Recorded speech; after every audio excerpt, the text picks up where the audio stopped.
அனைவருக்கும் அன்பான வணக்கங்கள். இது மகா பெரியவா சொன்னது யூடியூப் சேனல்.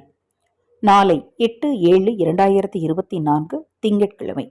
நாளை இந்த பொருளை நீங்கள் தானம் செய்தால் உங்கள் குடும்பத்தில் நிம்மதி உண்டாகும். தீராத பிரச்சனைகள், மனவேதனைகள் நிச்சயமாக தீரும்.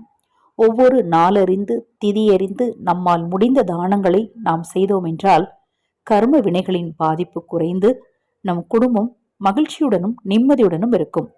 நாளைய தினம் நீங்கள் தானம் செய்ய வேண்டிய பொருள் வஸ்திரம். ஏதாவது துணிமணிகள். வஸ்திரம் என்பது துணிமணிகள். உங்களால் முடிஞ்ச துணிமணிகளை ஆதரவற்றவர்களுக்கு வாங்கி கொடுங்க. அது ஒரு ரவிக்க துணியா இருக்கலாம், இல்ல ஏதாவது உங்களால முடிந்த ஒரு புடவையா இருக்கலாம், ஒரு ரொம்ப ஆதரவற்றவர்களுக்கு ஒரு சுடிதாரோ, ஏதோ உங்களால முடிந்த ஒரு வஸ்திரத்தை தானமாக வாங்கி ஆதரவற்றவர்களுக்கு கொடுங்க. கண்டிப்பா மன மகிழ்ச்சி உண்டாகும். அனைவருக்கும் எனது அன்பு வணக்கங்கள்.